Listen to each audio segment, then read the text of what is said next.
residents of Tobytown say they have to walk between 2 to 3 miles to get to the nearest bus stop located on Trevilla Road. The initiative is a part of Montgomery County's effort to support President Obama's Connect Ed Library Challenge.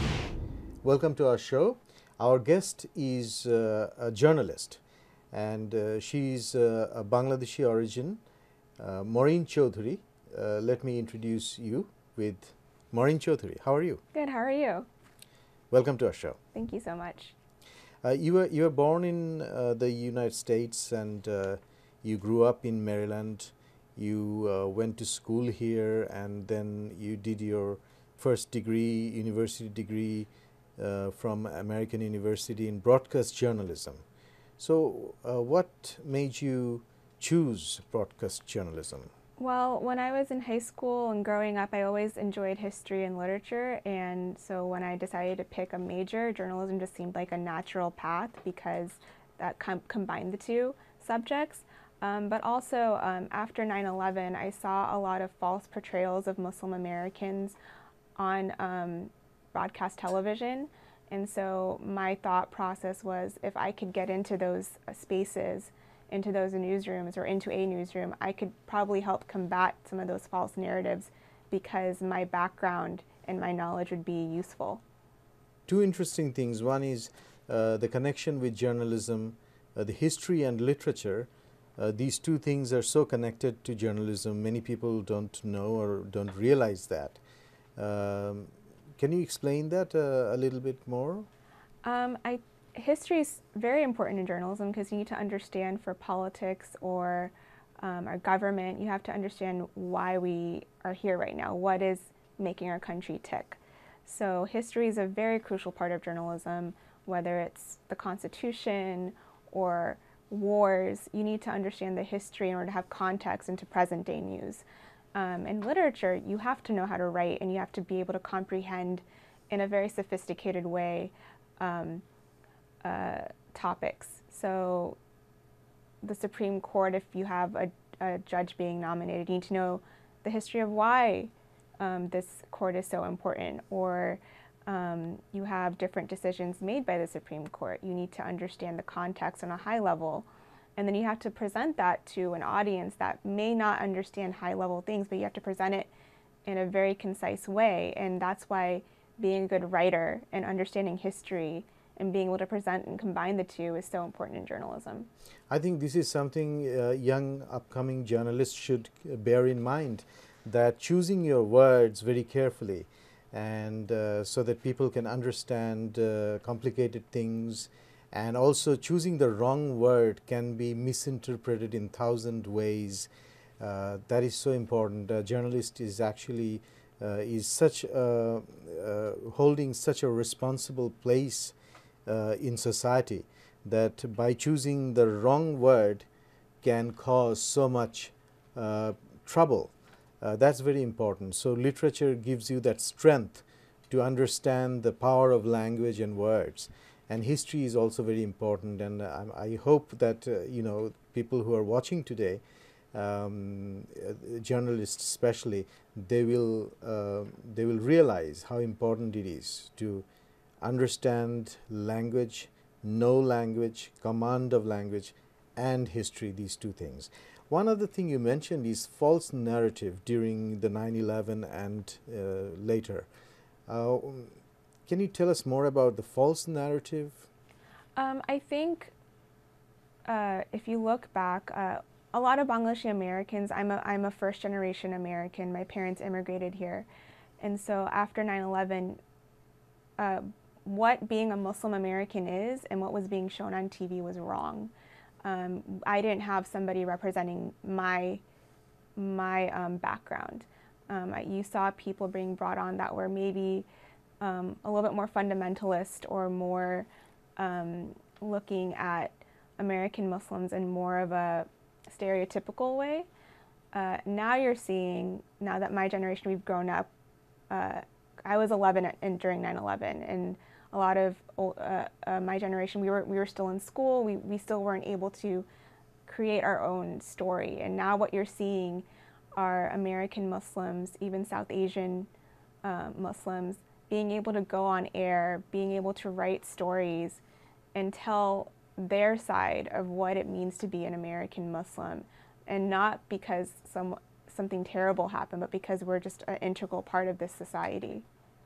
The mainstream media in this country, CNN, ABC, NBC, MSNBC, whatever, do you think we have enough representation of the minority groups yet? I think there's always room for improvement. I don't think we're there yet. I don't think you can say we're doing a great job of minority representation in mainstream media or just in media in general.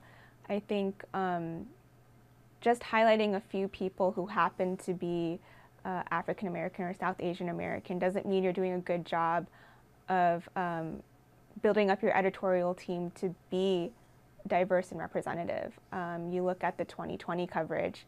I read an article today, and there are more men covering politics than women by a large percentage. I think by like 30%, 40%. I could be wrong about those numbers, but somewhere around there.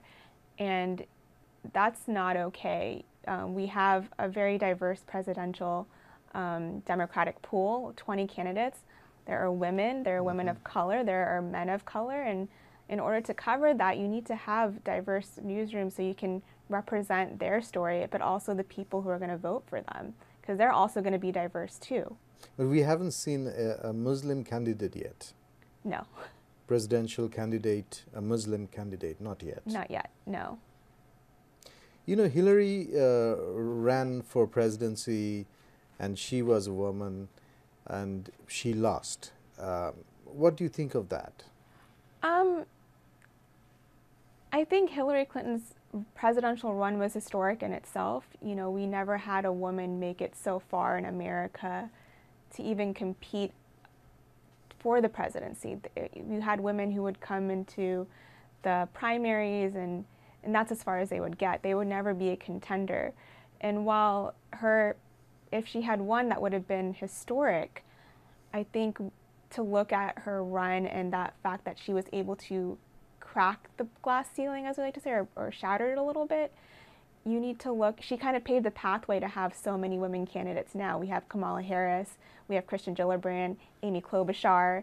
You know, that's a big deal to have those women, and specifically minority women being a contender. Kamala Harris right now, she is bringing in a lot of money, and that's surprising people for the presidential run, and that's going to be something interesting to watch. Were you disappointed when Hillary lost? I'm not going to comment on that. Okay. But, you know, do you find it interesting that in countries like Bangladesh, India, Sri Lanka, female political leaders, there are so many female political leaders, and it's quite normal. I mean, in Bangladesh, they have had prime ministers, Sheikh Hasina, Khaleda Zia, twice, thrice, several times, and they're adjusting to it. People are adjusting to it, the new reality, so easily. Whereas in a country like America, still we haven't seen a woman president. I also find it shocking. It is very bizarre when you think about all these other countries that have female politicians, female leaders, and we're still not there yet. And I can't really pinpoint. There are many reasons why, if you look at it, just how our societal structure is. But what are the reasons? I mean, basically it comes down to some basic things that seem silly. You know, oh, a woman can't run because she's emotional, right? Like, you have all these, and you'll see this during the election cycle, with, you know, how women are covered. As a journalist, how do you cover women? In 2008, when Hillary Clinton ran against Barack Obama, she cried during one of the press conferences, and that became a big deal, right? Like, oh, she cried, and she got some negative press for it, but why? It's like, is she too emotional? Do you think it was unfair? I do. I don't think, because, you know, you had our House Speaker John Boehner. He cried all the time on the floor, and that was always, oh, he's so sensitive. But when a woman cries, it's too emotional, And so there are these like stereotypes that need to kind of be done away with. But you can't change people's minds, right? Like if the American public votes a certain way, that's where they're leaning. But I think I'm hoping we can move past that and kind of have a level playing field for both female and male candidates. You won Webby Award. Can you explain what is it about? The Webby Award is for people who make content on the internet, and it can be anything from entertainment to comedy to news and politics and documentary series. My team won from McClatchy. We made a Russia Interactive project where we created profiles, updatable timeline profiles of the major characters in Trump's inner circle that were connected to Russia and who were a part of the Mueller investigation. I started that 2 years ago, and we've been updating it for the past 2 years, and we submitted it for a Webby Award nomination. We got nominated and we won. So that's really exciting. We're going to go to New York in a couple of weeks to accept the award.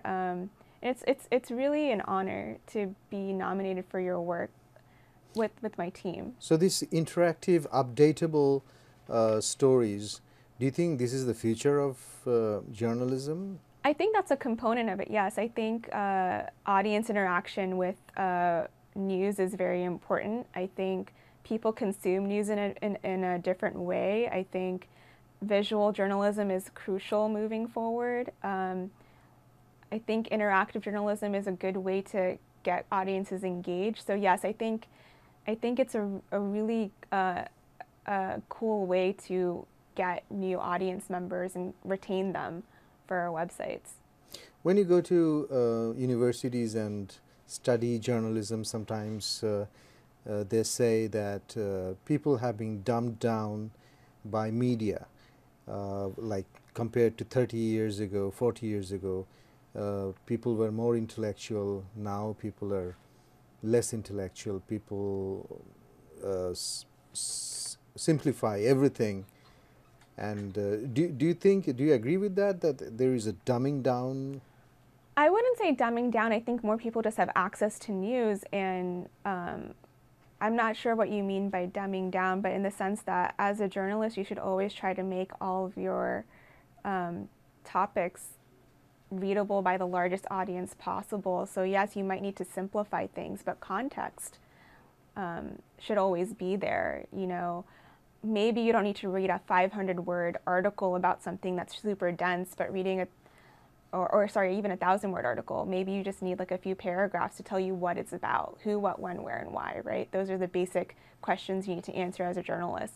So I think when people talk about dumbing down, it might be more of social media and how many people now have a say that can write about things. You don't necessarily have to be a journalist to have a blog or to live tweet something or post something on Facebook.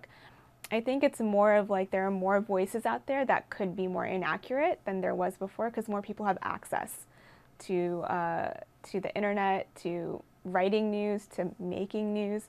So I think it's more about people not knowing what sources they should read and not being more careful. So yeah. Just a few decades ago, there was no social media. And now the social media is such a big thing. Do you think it has changed the world? Has it changed society, media? Absolutely. Even it's changed since I was in high school. That wasn't too long ago. And even when I was in college, in the past 5 years, it's rapidly changed. In the 2016 election, we saw a huge impact from social media. We saw viral campaigns, bot campaigns. There's just so much going on. People sharing false news and things going viral that probably shouldn't have, that were spread as actual facts.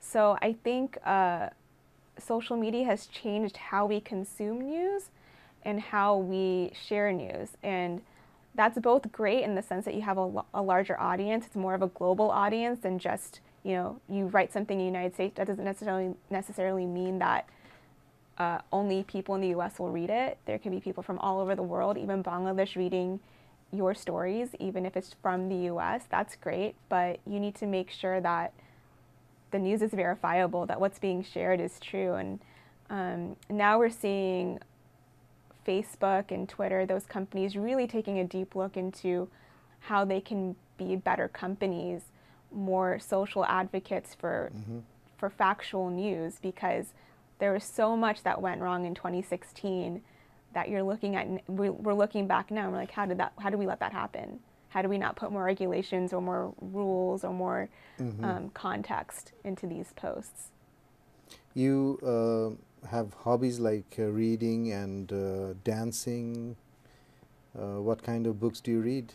I like reading a lot of fiction books. I grew up reading Harry Potter, so I love those kinds of fiction books. I do like reading some biographies. I recently read Michelle Obama's Becoming, which I really enjoyed. I also like dancing, like you said. My friends and I, my Bengali friends, we're all Bengali Americans, and one way we relate to our culture in Bangladesh or even our South Asian heritage is we'll dance at each other's weddings. And so my friends and Is it Bangladeshi dance or Bollywood dancing? both. For Guy Huluds, we do Bengali dance, so we'll do traditional, Bengali dance with the kolshi, and then for Bollywood dances, we'll probably do that at the wedding because that's more popular. But some bhangra. You watch Bollywood movies? Not so much. I used to when I was younger. I'm not a big fan. Any favorite movie? I think every girl my age liked Kuch Kuch Hota Hai with Shah Rukh Khan, Kajol. Yeah. No. This is Salman Khan and Salman Khan, Kajol. Yeah. All three of them. Yeah. So those were the heroes and heroines we grew up watching. So I loved watching those because I would watch it with my parents and my grandparents. It was almost family bonding time, and also a good way to kind of learn about your culture and be proud of it. So if you have the opportunity to meet and interview Shah Rukh Khan, what will be your first question? Oh, that's a tough one. I just want to know, how is he still dancing so well? He's in his 50s. Yes. That's crazy. And he's still a male lead in Bollywood. That's actually a big deal. You don't see people like him in Hollywood, right? With his skill, dancing and acting. So, and being an international star now. Maybe asking him about that. What is that like? He's not just Bollywood star anymore. People around the world know him. You go to Manhattan, you see him in those Omega watch ads, right? So that's pretty cool. Thank you so much, Maureen, for coming to our studio today. Thank you so much for having me. I really enjoyed being here. I've been talking to Maureen Chowdhury, who is a journalist in this country, and I hope you enjoyed the interview. Thank you very much. Ahsanul Haq, Voice of America.